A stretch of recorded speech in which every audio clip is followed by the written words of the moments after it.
to run, to rejoice, to embrace every moment that comes your way. It's your life, and it's our passion to care for it. Sanford Health. Health lives here.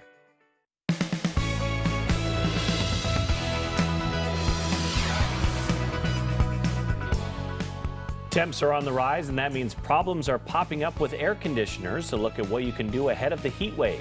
Plus, if you have flood damage and FEMA knocks on your door, how do you know they are telling the truth? How you can protect yourself, coming up. And for the second year in a row, a national event is bringing people from all over the country and the world to Huron. We tell you about that straight ahead. Good morning and welcome to KELOLAND on the go for Wednesday, June 26th. The mercury is on the rise this week, and a heat wave means air conditioners will start breaking down.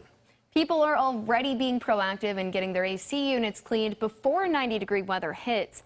Routine maintenance can run you $99, but it could save you even more in the long run if an emergency repair is needed. Waterbury Heating and Cooling says there's also a lot of things you can do on your own. Go through and clean up the air conditioner, make sure it's all ready to go.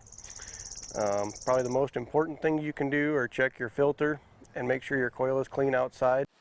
Fortuna says it's also helpful if you wash the unit off with the hose and take it apart and vacuum it out. He says being proactive cuts down on emergency calls during a heat wave. How warm are we going to get today? Let's get a check on the forecast with meteorologist Scott Munt. All right, well, good morning to you too. Good morning, everybody. It looks like temperatures today will be in the 80s to near 90 degrees and will slowly continue to warm as we go through the rest of the work week and into the weekend. We're watching morning rain in eastern KELOLAND, but skies will become partly cloudy for this afternoon, and it will be warm. Storm chances get ramped up again for tonight, and then expect that heat and humidity to be up straight through the weekend. More details on a KELOLAND Live Doppler forecast with Brian Karstens in just a couple of minutes. Thanks, Scott. Turner County has been added to the list of South Dakota counties eligible for individual assistance due to the spring flooding. It joins 12 other counties where homeowners, renters, and business owners can ask for federal financial help. The deadline to register with FEMA is August 6th. But how can you be sure someone shows up at your door who says they're with FEMA is telling the truth? A recent report says someone claiming to be from FEMA was requesting a Social Security number in Yankton County. Now we're looking at what you can watch out for.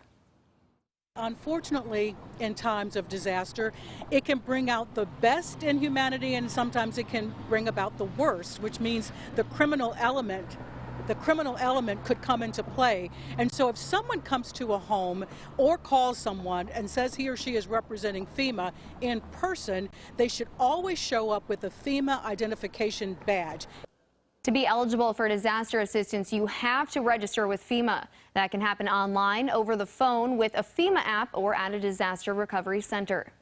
It's a big week for the city of Huron as it's hosting the National Junior High Finals Rodeo. People from all over the country and other parts of the world are in town for the week-long event. Local tourism officials say the event is bringing an estimated 5,200 people to town. It's estimated to have at least $2.2 million economic impact. The rodeo started on Sunday and runs through Saturday. Well, here's a reason to be on the happy side today. Today is the first National Day of Joy. The idea for the day came from Comfort Keepers, a provider of in-home care for seniors. They did a National Day of Joy survey to see which states were the most joyful, and South Dakota came in third. People here say they get the most joy by traveling, hiking, and gardening. I know Brian's a big gardener. I should have joy in my heart today for that. Yeah, let me be the first to tell you that you have to be happy today, okay? I will do that. I will do my best, at least. That sounds okay.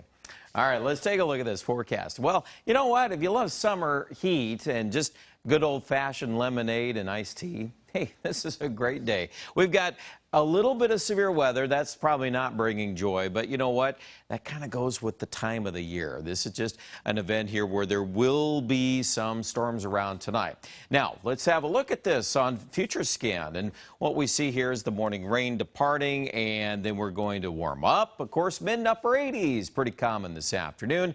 And then we'll get set to go here for storms firing up in the west after the heat of the day here. So yes, there could be some severe weather attendant to some of this. Obviously, if that risk goes up between now and midday, you're going to want to check in with our products here at KELOLAND.com, because we will let you know about that. Here come the 90s for the weekend, and even into next week, it's going to stay above normal. So into the 4th of July, which is a time of year we just expect it to be warm and humid. It's going to be exactly that. Storm chances, they'll be around the next 24 to 36 hours in Aberdeen, but then they'll decrease as we get into the weekend. And then they'll pick back up again starting Sunday night into Monday, Tuesday. Scattered storms next week, so keep that in mind as we watch the 7-day forecast. Thanks, Brian, and thanks for joining us for KELOLAND on the Go. Be sure to join us on air from midday in KELOLAND. Until then, you can get up to the minute developments right here on KELOLAND.com. Now go have a great day.